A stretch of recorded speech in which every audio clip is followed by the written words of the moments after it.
ये कहानी ऑस्कर नाम के एक बोने लड़के के ऊपर आधारित है जो अपनी हवस मिटाने के लिए अपनी नौकरानी से लेकर अपने पड़ोसी तक को नहीं छोड़ता, उन्हें पेल डालता है और उनको प्रेग्नेंट कर देता है। अब इसके बाद ऑस्कर क्या क्या करता है ये हम आज इस मूवी की एक्सप्लेनेशन में देखने वाले हैं। आज मैं जिस फिल्म को एक्सप्लेन करने वाला हूँ उसका नाम है द टिन ड्रम और ये फिल्म 1979 में रिलीज हुई थी।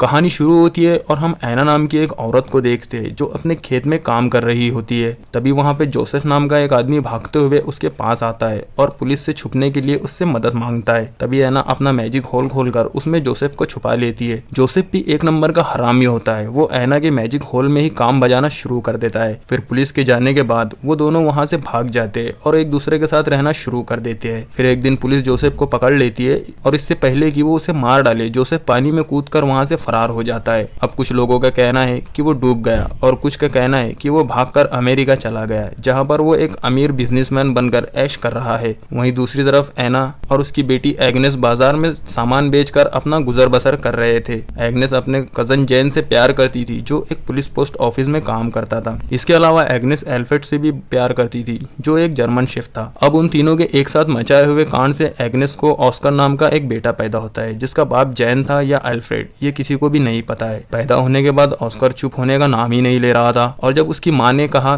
कि उसको 3 साल की उम्र होने पर वो टिन ड्रम गिफ्ट देगी तब जाकर ऑस्कर ने रोना बंद किया। 3 साल का होने पर जब ऑस्कर ने अपने बर्थडे पार्टी में लोगों को शराब पीते हुए और नंगा नाच करते हुए देखा तो उसने डिसाइड किया कि वो कभी भी बड़ा नहीं होगा और अपने इसी महान काम को पूरा करने के लिए वो खिड़की से कूद कर नीचे गिर जाता है। और अब उसके बाद से ही ऑस्कर हमेशा के लिए 3 साल का ही रह जाता है और फिर कभी भी अपने टूटे ड्रम को खुद से अलग नहीं करता और जब भी कोई उससे वो ड्रम छीनने की कोशिश करता है तो वो जोर से चिल्लाता है कि वो अपनी आवाज से कांच को भी तोड़ देता है। अब वक्त गुजरता है और हम देखते हैं कि ऑस्कर 6 साल का हो गया है लेकिन ना ही तो वो बड़ा हो रहा था और ना ही वो अपने टूटे ड्रम को छोड़ रहा था और अगर कोई उससे वो ड्रम छीनने की कोशिश करता तो उस पर वो अपनी आवाज से कांच तोड़ देता। अब ऑस्कर की इस पावर को देखकर डॉक्टर भी हैरान थे और ऑस्कर के परिवार को सिर्फ ये जानना था कि वो बड़ा क्यों नहीं हो रहा है। दूसरी तरफ देखते हैं कि एग्नेस हर फ्राइडे को ऑस्कर के साथ शहर जाया करती थी और काम के बहाने ऑस्कर को एक दुकान में छोड़कर वो जैन के पास जाती थी और उसके साथ घपाघप किया करती थी। पर एक दिन ऑस्कर को अपनी माँ की चढ़ती जवानी के बारे में पता चल जाता है। अब कुछ साल और बीतते हैं और ऑस्कर 12 साल का हो चुका है। फिर एक दिन ऑस्कर अपने माँ बाप के साथ सर्कस देखने के लिए जाता है जहाँ पर कुछ बोने लोगों को परफॉर्म करता देखकर ऑस्कर के माँ बाप को भी लगने लगता है कि शायद ऑस्कर भी बोना है। फिर सर्कस खत्म होने के बाद ऑस्कर बेबरा नाम की एक बोने से मिलता है जो कि ऑस्कर के इस टैलेंट को देखने के बाद उसे अपने सर्कस में काम करने के लिए बोलता है। पर तभी वहाँ पर ऑस्कर के माँ बाप आ जाते हैं और उसे अपने साथ ले जाते हैं। अब इसके कुछ दिनों बाद हम देखते हैं कि एग्नेस जिस दुकानदार के पास ऑस्कर को छोड़कर जाया करती थी वो दुकानदार एग्नेस से प्यार करने लगा था। वो दुकानदार उसे और ऑस्कर को अपने साथ लंदन चलने के लिए बोलता है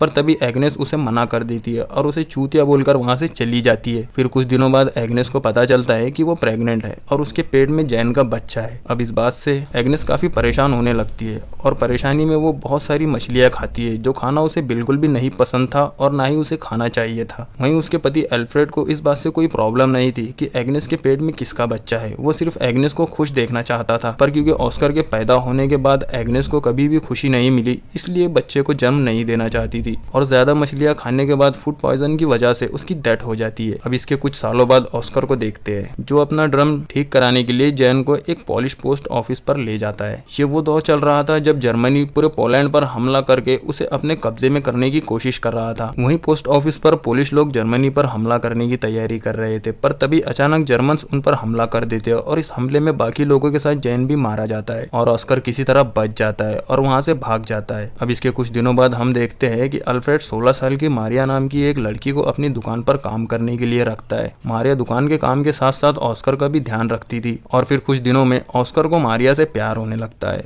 ऑस्कर भी मारिया की उम्र का था पर मारिया को इस बात पर यकीन नहीं था और उसे लगता था कि वो अभी बच्चा ही है। फिर एक रात एल्फ्रेड किसी काम से शहर से बाहर जाता है तो ऑस्कर अपने अंदर के खौलते जज्बात को रोक नहीं पाता और वो मारिया के कंबल में घुसकर उसके साथ गपागप मचाना शुरू कर देता है। मारिया को भी इसमें मजा आ रहा था इसलिए वो उसको ऑस्कर को नहीं रोक। अब धीरे धीरे ऑस्कर उसके और करीब आने लगा और फिर एक दिन उसे पता चला कि मारिया का एल्फ्रेड के साथ अफेयर चल रहा है। मारिया उससे बहुत प्यार करती थी पर एल्फ्रेड सिर्फ उसका इस्तेमाल इस्तेमाल कर रहा था। अब इस बात से मारिया बहुत ज्यादा दुखी हो जाती है और रोने लगती है, पर जब ऑस्कर उसे संभालने को उसके पास आता है तो मारिया उसे बोना बोलकर उसके पिछवाड़े पर एक लात मार देती है। और कुछ महीनों बाद हम देखते हैं कि मारिया अल्फ्रेड के बच्चे की माँ बनने वाली थी और ऑस्कर उस बच्चे को मारना चाहता था और मारिया ऐसा होने नहीं देती। फिर इसके कुछ दिनों बाद मारिया एक लड़की को जन्म देती है जिसको पाकर सभी लोग खुश थे और ऑस्कर इससे बिल्कुल भी खुश नहीं था क्योंकि उसे लगता था कि ये बच्चा उसका है। अगले सीन में हम ऑस्कर के दोस्त बेबरा को देखते हैं जो कि वर्ल्ड वॉर 2 के दौरान नाजी आर्मी में एक बड़ी पोस्ट पर काम करता था। फिर एक दिन उसने ऑस्कर को भी अपनी टीम में आने को कहा जो कि पेरिस में परफॉर्म्स करने वाले हैं। कि अब ऑस्कर उनके साथ मिलकर सभी को अपना टैलेंट दिखाने लगता है और इसके साथ उसे अपनी टीम की एक लड़की रोजबिता से प्यार हो जाता है। अब कुछ टाइम बाद हम देखते हैं कि ऑस्कर अपने बोने दोस्तों के साथ खुश था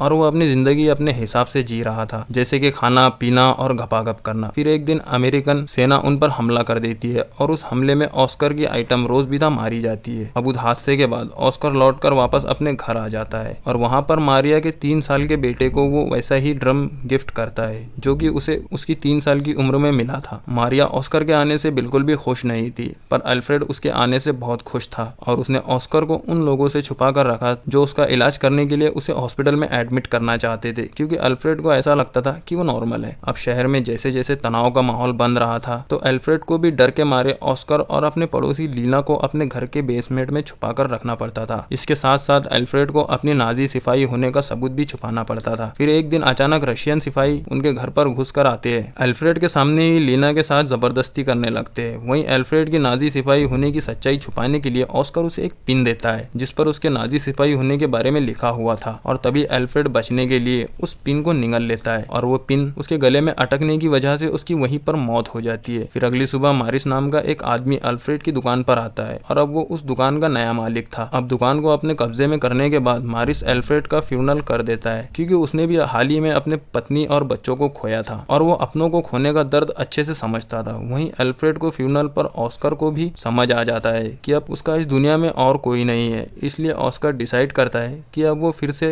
बड़ा होगा। तभी ऑस्कर अल्फ्रेड के साथ ही उसके ड्रम को भी दफना देता है और तभी कहीं से एक पत्थर आकर ऑस्कर के सर पर लगता है और ऑस्कर वहीं पर बेहोश हो जाता है। फिर वहां मौजूद एक आदमी बताता है कि ऑस्कर बड़ा होने लगा है। फिल्म के लास्ट सीन में हम देखते हैं कि ऐना के अलावा सभी लोग इस शहर को छोड़कर चले जाते हैं जहां ऑस्कर को पता चलता है कि उसकी चिल्लाने की शक्ति भी जा चुकी है। लास्ट सीन में ऐना वहीं पर रह जाती है जहां से ये कहानी शुरू हुई थी और ये मूवी यहीं पर एंड हो जाती है।